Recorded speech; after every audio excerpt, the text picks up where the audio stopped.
Another area they need, same thing, talking playmakers, running backs. Who do you think could be in play for the Browns running back wise? Where do you think they look?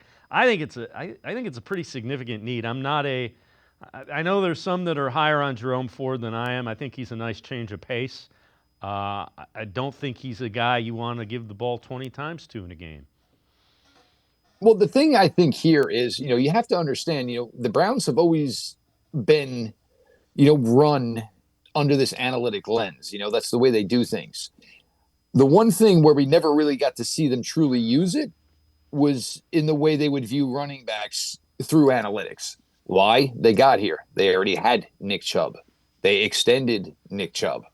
And, again, extending Nick Chubb wasn't the analytic approach. Nick Chubb was just such a good player, was such a good influence, in the locker room, within the organization, the city. Everything Nick Chubb did was the right way it should be done. You pointed at other younger players and said, we want you to carry yourself like Nick Chubb. So, but now the analytic ideal to a running back room would be strength in numbers. Now, this is a great class. And, the names at the top, and, certainly not just trying to go with the Ohio flavor here, but a guy like Travion Henderson, I just think is outstanding. I think he's going to translate so well to the NFL. That being said, we know where most likely the pick number 2 is going. It's going to one of two people. We know pick 33 somehow, some way is pretty much spoken for us for as most likely a future quarterback for this team. So a lot of that running back group at the top, which is so good, is going to kind of become a no man's land for the Browns. So then you're talking, is it 67? Well, if I didn't get a pass rusher at 2, I'm going to need a pass rusher, and I can't expect a day 3 pass rusher in the 6th round, to be a solid contributor. So I think for the Browns, ideally, you're probably talking running back position on day 3.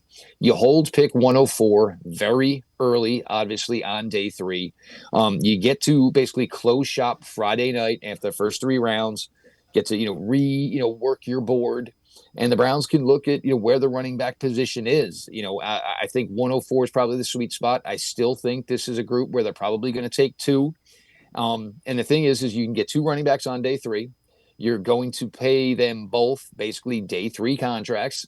So the Browns have a chance to get, 8 years of running back at a very, very low amount.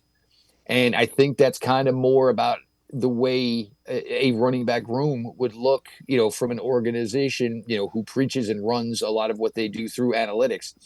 And it certainly behooves them in this case because this class is so deep. So they can probably, basically stay true to what their belief is. It's going to hurt. There's some great running backs at the top of this group. But, unfortunately, Cleveland's going to play several running backs most likely, which means bagging the big fish high isn't going to matter so much when you have, guys that you can draft at other positions who are certainly going to be in line for a lot more playing time.